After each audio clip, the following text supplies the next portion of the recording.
بسم الله الرحمن الرحيم. بسم الله الرحمن الرحيم. نحمده ونصلي على رسوله الكريم، أما بعد، فأعوذ بالله من الشيطان الرجيم. بسم الله الرحمن الرحيم.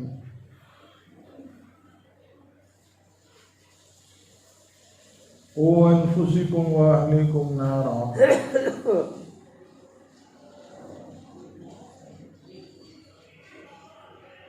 صدق اللہ العظیم وصدق رسولہ النبی الکریم. محترم بھائیوں، دوستوں اور بزرگوں، اللہ سبحانہ و تعالی نے اس دنیا کے اندر ہمیں بھیج کر، ہمیں پیدا فرما کر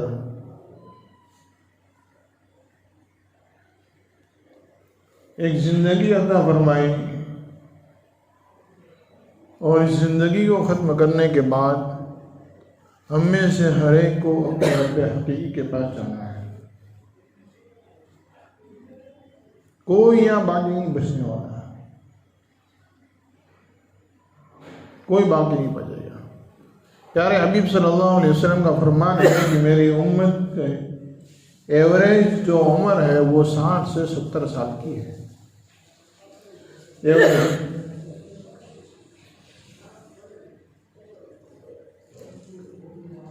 اور ہم دیکھتے چلے آ رہے ہیں کہ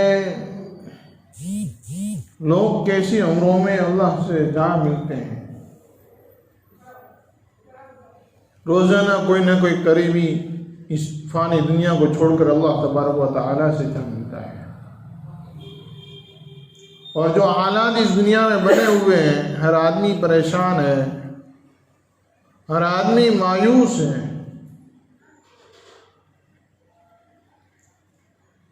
تو اللہ کے نبی علیہ السلام نے اس دنیا کے اندر ہمیں کیسے رہنا، کیا کرنا، یہ اللہ کے نبی علیہ السلام نے ایک زندگی جی کر بتایا ہے. ہمارے لیے حضور اکرم صلی اللہ علیہ وسلم ایک نمونہ ہے، ایگزامپل ہے، سیمپل ہے. اور حضور اکرم صلی اللہ علیہ وسلم کی زندگی کے جو نمونے اور ان کے جو سیمپل، ان کے جو ایگزام ہے، وہ صحابہ کرام صلی اللہ علیہ مجمعین ہیں. حضور اکرم صلی اللہ علیہ وسلم نے ارشاد فرمایا، اصحابی النجوم فبأیہم اقتدیتم اہتدیتم. میرے صحابہ ستاروں کے مانند ہیں، تم ان میں سے کسی ایک کے اقتدا کر لو، کامیاب ہو جاؤ گے. میرے نبی نے فرمایا، مدینے والے نے فرمایا، حضور اکرم صلی اللہ علیہ وسلم نے فرمایا کہ صحابہ کے اقتدا کرو، کامیاب ہو جاؤ گے. اور صحابہ کی زمانے میں صحابہ کے جماعت کے اندر ہر قسم کے صحابی، کوئی تاجر ہے، کوئی نوکر ہے، کوئی سیٹ ہے، کوئی کیا ہے، کوئی کیا ہے. ہر ایک کے لیے ایگزامپل اس میں موجود ہے. اسی لیے کہا جاتا ہے کہ صحابہ کی زندگی کو سنو، اس کو پڑھو، حیات الصحابہ کو سنو. کتنی بڑی اور جامع کتاب صحابہ کے واقعات کی، صحابہ کی زندگی کی، اس کو بیٹھ کر مطالعہ کریں کہ صحابہ کیسی زندگی جی کر گئے ہیں. اللہ کے نبی علیہ السلام نے کیسے جینے کو کہا گیا.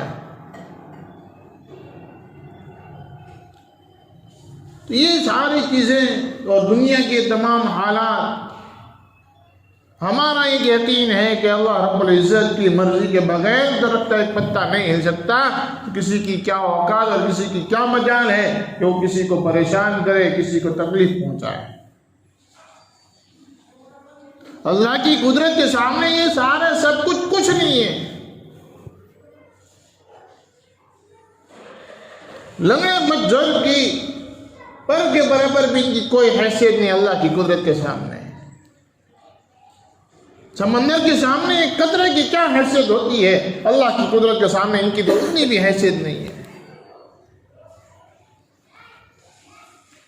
سارا سب کچھ کرنے دھرنے والا صرف اور صرف اللہ رب العزت ہے. وہ اللہ رب العزت جس دنیا میں بھیجا ہے وہ اللہ جس نے ہمیں پیدا کیا، وہ اللہ جو اپنے آپ کو رب کہتا ہے. اللہ اپنے آپ کو رب کہتا ہے، پالنے والا. اور کیسا پالنے والا کہ ہم میں سے ہر ایک کی ذمہ داری، ہم میں سے ہر ایک کا رزق ہماری جگہ پر اللہ پہنچاتا ہے. کہیں اعلان نہیں ہوتا کہ آج جمعہ کا دن ہے، آج امی پرا والے یا آج بھاؤنگر والوں کا رزق تقسیم ہونے والا ہے، ہر کوئی ڈبے لے کر اور ہر کوئی بوریاں لے کر لائن میں لگ جائیں، آج ان کو رزق ملے گا. ہمیں پتہ بھی نہیں ہوتا، اللہ ہمارے پاس رزق کو بھیج دیتا ہے. اللہ کی نعمتیں، تندرستی اللہ کی نعمت، مال و دولت اللہ کی نعمت، اولاد اللہ کی نعمت، بیوی اللہ کی نعمت، یہ سارا سب کچھ اللہ کی نعمت ہے. لیکن یہ اس وقت ہے کہ جب ہم اس کو صحیح استعمال کریں. صحیح استعمال کریں گے تو نعمت ہے. مال ہے، صحیح استعمال ہو رہا ہے، اللہ کی نعمت ہے. اگر غلط جگہ استعمال ہو رہا ہے تو پھر یہ زحمت ہے، کل قیامت کے دن اس کا حساب ہوگا. اس کے لیے اس کے بارے میں بحث پوچھ ہوگی، پوچھ تاچھ ہوگی، تم نے کیا کیا. تندرستی، جوانی، یہ سارا سب کچھ اللہ کی نعمت اس وقت ہے جب اس کا صحیح استعمال ہو. اسی لیے حضور اقدس صلی اللہ علیہ وسلم نے فرمایا کہ کل قیامت کے دن مال کے بارے میں 2 سوال کیے جائیں گے. مال کے بارے میں 2 سوال. پہلا سوال کہ کیسے حاصل کیا، کہاں سے وصول کیا مال تو نے، کیسے جمع کیا، کہاں سے لایا تو، تیرے ذرائع کون سے تھے. اور دوسرا سوال یہ ہوگا کہ تو نے اس مال کا کیا کیا، کہاں استعمال کیا. یہ 2 سوال مال کے بارے میں. اللہ کی نعمت ہے لیکن اس کا استعمال صحیح ہو، صحیح جگہ پر ہم اس کو استعمال کریں، اس کے اخراجات صحیح ہو اور اس کے حصول کے طریقے بھی صحیح ہو. خدا نہ خواستہ اگر کہیں غلط طریقے سے یا کسی غلط وجہ سے ہمارے پاس کوئی پیسہ آ گیا یا کچھ رقم آ گئی، یہ ہمارا سب کچھ، ساری نیکیاں جلا کر راکھ کر دے گی. اپنے آپ کو ان چیزوں سے بچائیں. امام ابو حنیفہ رحمۃ اللہ علیہ کپڑے کی تجارت کیا کرتے تھے. خادم نے ایک کپڑا بیچا اور اس کپڑے میں کچھ نقصان تھا، گراہک کو بغیر بتائے اس نے کپڑا دے دیا، بغیر بتائے دے دیا. جو ابھی آج کل ہوتا چلا آ رہا ہے کہ کبھی کچھ نقصان والا نکل گیا، فٹافٹ موڑ کر ناپ کے اس کو ڈال دیں گے.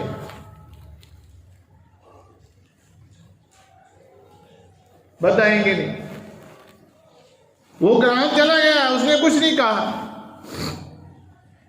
امام ابو حنیفہ رحمۃ اللہ علیہ کو پتہ چلا، خادم سے کہا کہ تو نے اس کو بتایا کہ یہاں دیکھ لے یہ نقصان ہے، یہاں پر کھجورا ہے. اس نے کہا کہ نہیں میں نے نہیں بتایا. کہا کہ جاؤ پہلے اس کو بلاؤ، اس کو کہو کہ یہ برابر نہیں ہوا، اس میں غلطی رہ گئی، میں نے اس کو جس میں نقصان ہے تجھے بتایا نہیں. اس نے کہا کہ مجھے کوئی حرج نہیں ہے، مجھے چلے گا یہ نقصان والا کپڑا. امام ابو حنیفہ رحمۃ اللہ علیہ نے اس کو پیسے واپس دلوائے.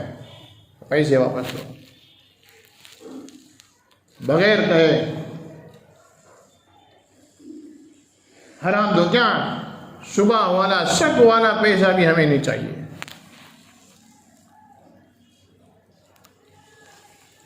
تو یہ چیزیں اپنے اندر اس کو پیدا کرنا، اللہ کے نبی علیہ الصلوۃ والسلام نے یہ زندگی ہمیں بتائی ہے کہ ایسی زندگی ایک دم حلال والی. حضور اقدس صلی اللہ علیہ وسلم ایک مرتبہ مسجد میں جا رہے تھے، راستے میں کھجور پڑی ہوئی ملی، حضور نے کھا لی. صدقے کا مال سید لوگوں کے لیے حرام ہے، نہیں کھایا کرتے، سید نہیں کھاتے. حضور نے کھا لی، کئی دنوں سے کھایا نہیں تھا، بھوکے تھے ایک دم.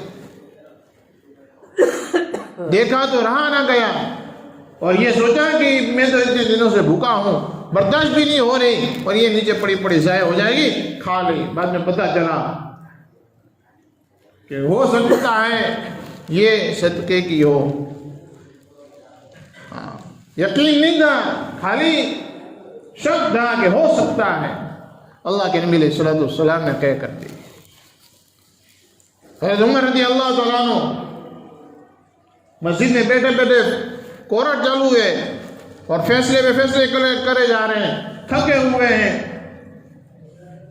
نان اسٹاپ چالو ہے کورٹ، اور لوگ آ رہے ہیں اپنے مسائل لے کر، ان کے مسائل کو حل کیے جا رہے ہیں۔ بیچ میں پیاس لگی، خادم کو کہا کہ جاؤ پانی لے کر آؤ۔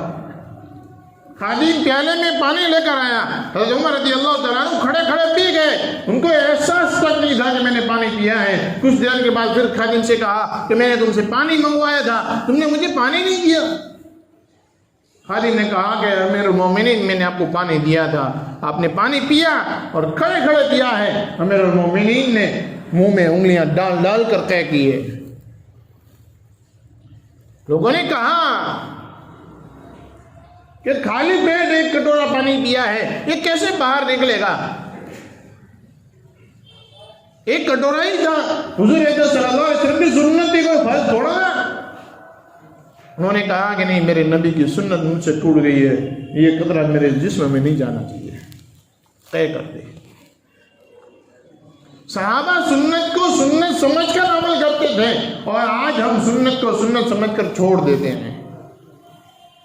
وہ سنت سمجھ کر عمل کرتے تھے، آج ہم سنت کو سنت سمجھ کر چھوڑ دیتے ہیں کہ بھائی جانے تو نہیں، سنت ہی تو ہے اور کیا ہے، فرض تو نہیں ہے۔ لیکن زندگی میں رونق اور روشنی اور زندگی جینے کا مزہ اس وقت آئے گا جب زندگی میں سنت طریقے ہوں گے، ورنہ خالی فرائض کے ادا کرنے سے کسی کے کامیاب ہونے کی کوئی گارنٹی نہیں ہے۔ کیونکہ حضور اکرم صلی اللہ علیہ وسلم کا صاف لفظوں میں یہ اعلان ہے کہ کل قیامت کے دن جب حساب کتاب ہوگا، ایک آدمی کو لایا جائے گا، اس کی فرض نمازوں کے اندر کثر ہوگی کہ بھائی اس کے اوپر کہ 2.5 لاکھ نمازیں فرض ہیں، یا 10 سال کی فجر کی نماز اس کے اوپر فرض ہے، اب اس میں سے اس نے تقریباً 200 فجر کی نماز نہیں پڑھی۔ اللہ کے نبی علیہ السلام فرماتے ہیں کہ حضور اقدس صلی اللہ علیہ وسلم نے یہ فرمایا ہے کہ اللہ رب العزت یوں کہیں گے کہ دیکھو اس نے کچھ سنت نمازیں پڑھی ہیں، اس نے نوافل پڑھی ہیں، دوسری فرض کے علاوہ کی کچھ نمازیں ہیں۔ فرشتے کہیں گے دیکھ کر کے ہاں اس کی کچھ نمازیں ہیں، اللہ کہیں گے کہ اس کی یہ فرض جو نماز ہے اس کے نوافل میں سے پوری کر لو، اس کی جو فرض کی جو کمی ہے اس کی نوافل میں سے پوری کر لو۔ پھر زکوٰۃ کا حساب ہوگا، کہیں گے زکوٰۃ کا حساب لگاؤ، کتنی زکوٰۃ ہوتی ہے، یہ ہوئی، کیا ہو رہا ہے، کوئی کچھ کم ہے۔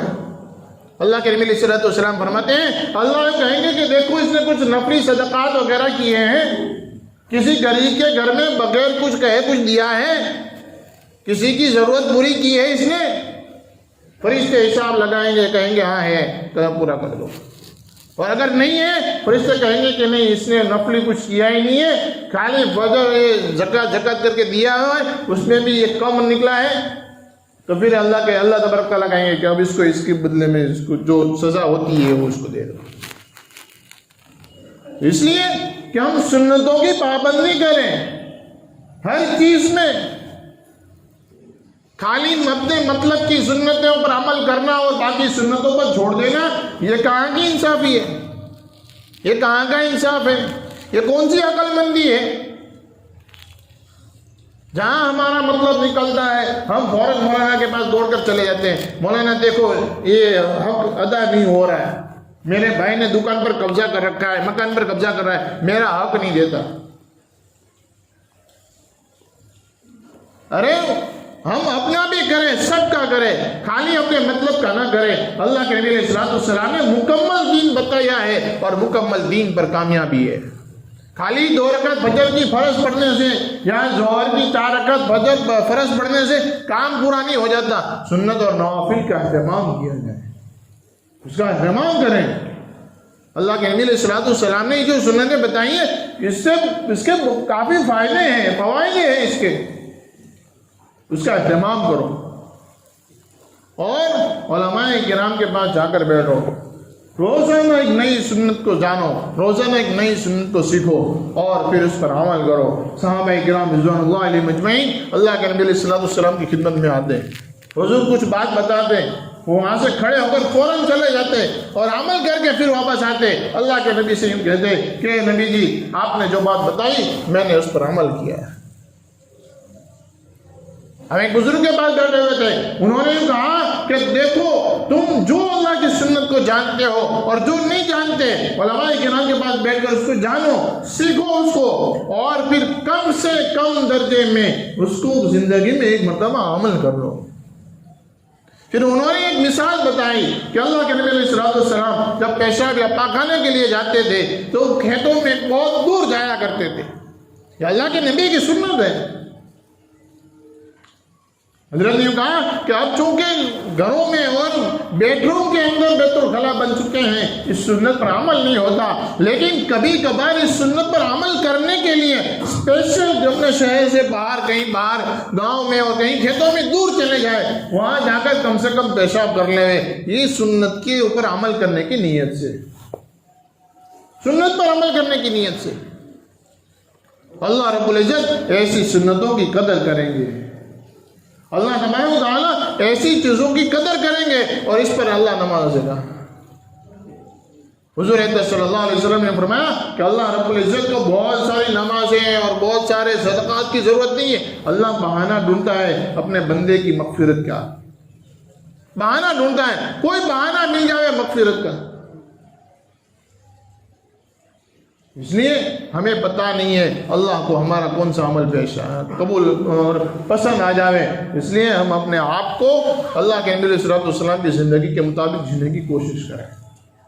جو ہمارے درمیان میں جو ماحول چلا آیا ہے ماحول کے مطابق نہ چلیں. ماحول تو سارے سب چلتا آئے گا، لیکن ہماری ذمہ داری یہ ہے ہم اپنے آپ کو، اپنے گھر والوں کو، ہر کسی کو، دوست احباب کو اللہ کے دین کی تلقین کریں، دین پر چلنے کی ان کو گزارش کریں.